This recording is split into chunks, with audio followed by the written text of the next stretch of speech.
Hey, salut, c'est les Techno, j'espère que tu vas bien. Je me présente, mon nom c'est Benoît Vincent pour une critique de jeu PS4. J'ai envie de te parler dans le fond du jeu Emma Lost in Memories dans le fond. Jeu qui est sorti originalement le 16 août 2019. C'est un genre casse-tête développé et édité par Sandbloom Studios. Présentement, il est en vente sur Steam. Le prix est à 13,49$. L'audio et le sous-titre ont le droit du français, de l'anglais, de l'allemand, de l'espagnol et de l'italien. Tu peux retrouver Nintendo Switch, PlayStation 4 sur Steam via Windows. Euh, pour ce qui est du gameplay, je te dis ce qui suit un petit peu. Je te mets un petit peu le synopsis, puis après ça, j'aurai l'opportunité, dans le fond, de te raconter un peu plus mes impressions personnelles. Emma Lost in Memories est un jeu de plateforme puzzle 2D dans lequel toutes les plateformes et les murs commencent à disparaître progressivement lorsque vous les touchez. Penser, élaborer des stratégies, courir, sauter et ressentir dans un monde surréaliste et poétique où tout s'estompe. Emma Lost in Memories offre une expérience unique dans un monde étrange. La protagoniste Emma est une jeune pleine de vie et intrigante. Elle part de chez elle suivant un hibou, dans le fond, avec qui elle va partager les scènes, et se perd rapidement dans un monde qu'elle trouve de plus en plus dangereux.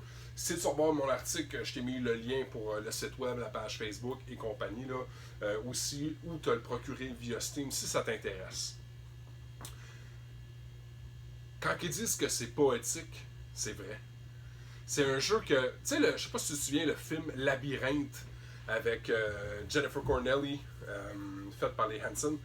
C'est le même espèce de genre d'univers où est-ce qu'il y a une petite fille qui a presque rien, elle a juste sa jaquette, ses cheveux, son visage, et c'est tout ce qu'on voit, et on s'attache ultra rapidement. En plus de, c'est un jeu qui est puzzle, qui est casse-tête, fait que on va pas réinventer la sauce, là.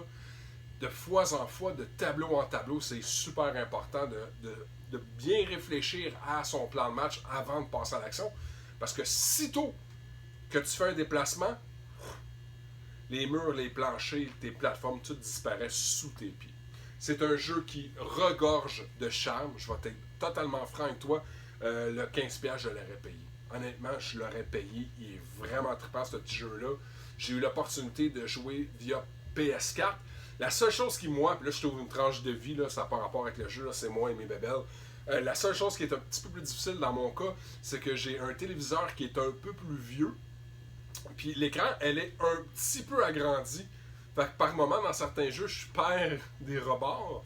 Puis dans ce jeu-là, mais écoute, c'est immanquable. Tu dois te servir des murs qui sont ses côtés. Fait qu'au début, j'avais pas réalisé. J'étais, ben voyons donc, pourquoi ça marche pas? Je comprends pas, je trouve pas la solution. On a cheaté parce que c'est un jeu quand même qui est disponible depuis 2019. Je suis allé sur YouTube, puis là, c'est là que j'ai réalisé, oh my god, il me manque des colonnes, il me manque des. Fait que j'ai trouvé ça super cocasse. Là-dessus, écoute, je te le recommande. Sincèrement, honnêtement, la musique est intrigante. C'est pas agressant comme son. La façon dont la littérature nous est présentée, le storyline, c'est vraiment ultra bien fait, poétique, c'est dans la douceur. Mais ce petit enfant-là se retrouve dans des situations vraiment avec des piquants partout, puis c'est sûr qu'elle va y laisser sa peau. Donc, écoute, si tu as envie de nous encourager, aider, aimer, commente, la meilleure chose que tu peux faire, c'est jaser avec moi de ce jeu-là.